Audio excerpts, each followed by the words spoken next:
बिहार में चुनावी बिसात बिछ चुकी है और बिहार में चुनाव को लेकर राज्य का सियासी जो पारा बहाई है, जो वोट बैंक है उस पर अब कैसे पकड़ बनाई जाए इसकी तैयारी हो रही है। बीजेपी से लेकर ओवैसी और तेजस्वी यादव यानी कि महागठबंधन तक सबको अब मुस्लिम याद आने लगे हैं। लेकिन क्या बिहार का मुसलमान सिर्फ वोट बैंक बनकर रह जाएगा या फिर इस बार अपने हक की लड़ाई खुद लड़ेगा?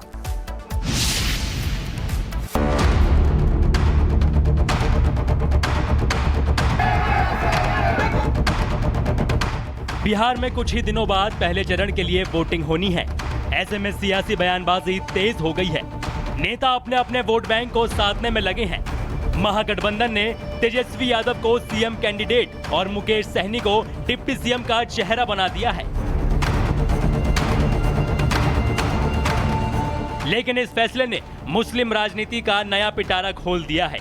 महागठबंधन के इस फैसले पर असदुद्दीन ओवैसी की एआईएमआईएम ने करारा हमला बोला और कहा कि 18% वाले मुस्लिम दरी बिछाएंगे और 2% वाले डिप्टी सीएम बनेंगे।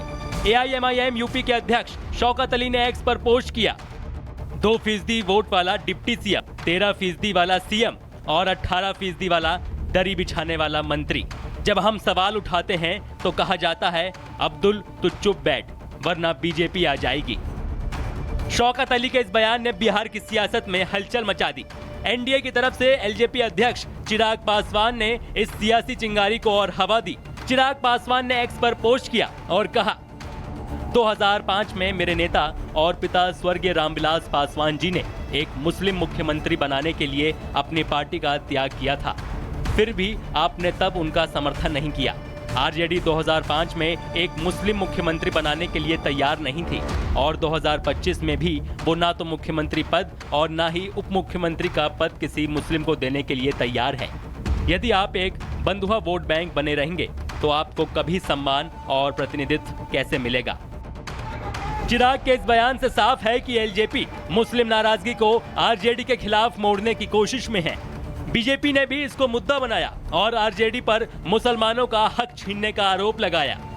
इसलिए मुस्लिम समाज के लोगों का वो वोट लेंगे, वो उनसे कबाब मंगा के खाएंगे, वो उनसे दरी बिछवाएंगे, उनको बीजेपी से डराकर वोट लेंगे और कोई अहमियत महागठबंधन में खासकर राजद में मुस्लिम समाज की नहीं है। आरजेडी के वरिष्ठ नेता अब्दुल बारी सिद्दीकी ने मोर्चा संभाला और कहा कि मुस्लिम कौम दरी बिछाने वाली नहीं है। मुसलमान को जो ये समझते हैं कि दरी बिछाने वाला कौम है, वो कौम नहीं है मुसलमान। राष्ट्रीय जनता दल का दरी नहीं, अब हम बचा रहे हैं, मुसलमान दरी बिछाने वाला कौम नहीं है।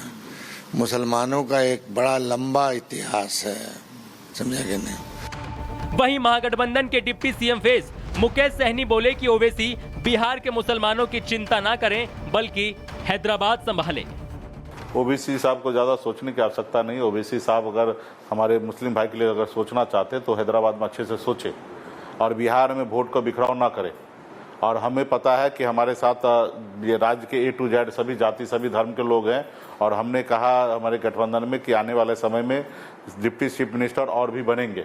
जाति समीकरण को देखते हुए, गठबंधन को ध्यान में देखते हुए आने वाले समय में डिप्टी चीफ मिनिस्टर बनेंगे। बिहार में मुसलमान आबादी करीब 18% है। करीब 80 विधानसभा सीटों पर उनका सीधा असर है। राजनीतिक समीकरण कहते हैं कि पटना की गद्दी पर बैठने के लिए मुस्लिम वोट बैंक को साधना जरूरी है। चिराग पासवान त्याग याद दिला रहे हैं, ओवैसी हिस्सेदारी मांग रहे हैं और तेजस्वी चेहरा दिखा रहे हैं। बिहार में लड़ाई सिर्फ सीटों की नहीं, सम्मान और हिस्सेदारी की भी है। हर नेता मुसलमानों का रहनुमा बनने निकला है, पर सवाल वही पुराना है, क्या बिहार का मुस्लिम वोटर हर बार सिर्फ वोट बैंक ही रहेगा या इस बार कोई उसे उसका हक देगा? Bureau report, Republic Bharat.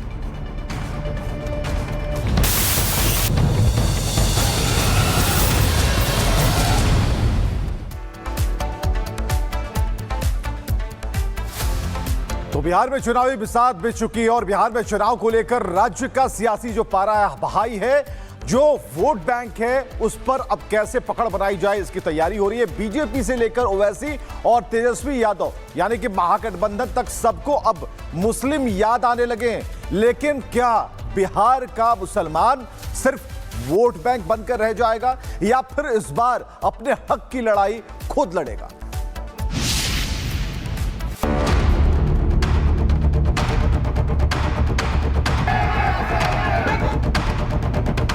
Bihar में कुछ ही दिनों बाद पहले चरण के लिए वोटिंग होनी है।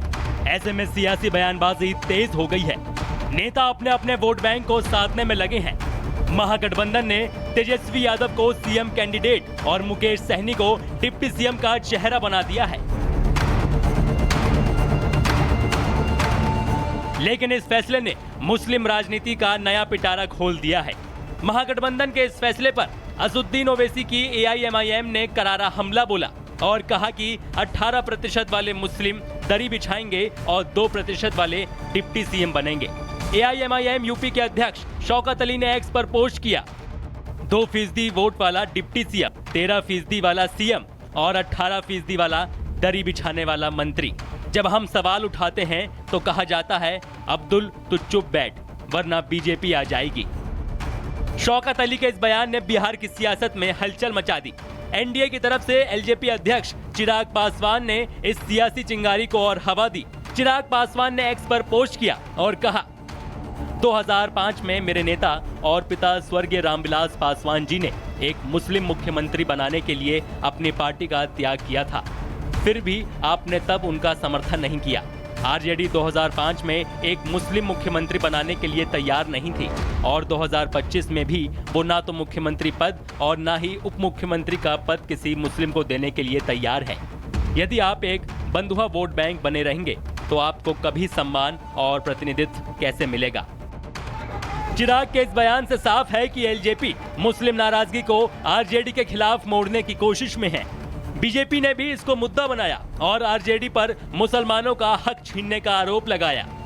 इसलिए मुस्लिम समाज के लोगों का वो वोट लेंगे, वो उनसे कबाब मंगा के खाएंगे, वो उनसे दरी बिछवाएंगे, उनको बीजेपी से डराकर वोट लेंगे और कोई अहमियत महागठबंधन में खासकर राजद में मुस्लिम समाज की नहीं है। आरजेडी के वरिष्ठ नेता अब्दुल बारी सिद्दीकी ने मोर्चा संभाला और कहा कि मुस्लिम कौम दरी बिछाने वाली नहीं है। मुसलमान को जो ये समझते हैं कि दरी बिछाने वाला कौम है, वो कौम नहीं है मुसलमान। राष्ट्रीय जनता दल का दरी बिछाने, नहीं, अब हम बचा रहे हैं, मुसलमान दरी बिछाने वाला कौम नहीं है। मुसलमानों का एक बड़ा लंबा इतिहास है, समझा कि नहीं? वहीं महागठबंधन के deputy CM face Mukesh Sahani बोले कि ओवैसी बिहार के मुसलमानों की चिंता ना करें बल्कि हैदराबाद संभाले। ओबीसी साहब को ज़्यादा सोचने की आवश्यकता नहीं। ओबीसी साहब अगर हमारे मुस्लिम भाई के लिए अगर सोचना चाहते तो हैदराबाद में अच्छे से सोचे और बिहार में वोट को बिखराव ना करे। और हमें पता है कि हमारे साथ ये राज्य के A to Z सभी जाति सभी धर्म के लोग हैं और हमने कहा हमारे गठबंधन में कि आने वाले समय में डिप्टी चीफ मिनिस्टर और भी बनेंगे। जाति समीकरण को देखते हुए, गठबंधन को ध्यान में देखते हुए आने वाले समय में डिप्टी चीफ मिनिस्टर बनेंगे। बिहार में मुसलमान आबादी करीब 18% है। करीब 80 विधानसभा सीटों पर उनका सीधा असर है। राजनीतिक समीकरण कहते हैं कि पटना की गद्दी पर बैठने के लिए मुस्लिम वोट बैंक को साधना जरूरी है। चिराग पासवान त्याग याद दिला रहे हैं, ओवैसी हिस्सेदारी मांग रहे हैं और तेजस्वी चेहरा दिखा रहे हैं। बिहार में लड़ाई सिर्फ सीटों की नहीं, सम्मान और हिस्सेदारी की भी है। हर नेता मुसलमानों का रहनुमा बनने निकला है, पर सवाल वही पुराना है, क्या बिहार का मुस्लिम वोटर हर बार सिर्फ वोट बैंक ही रहेगा या इस बार कोई उसे उसका हक देगा? Bureau report, Republic Bharat.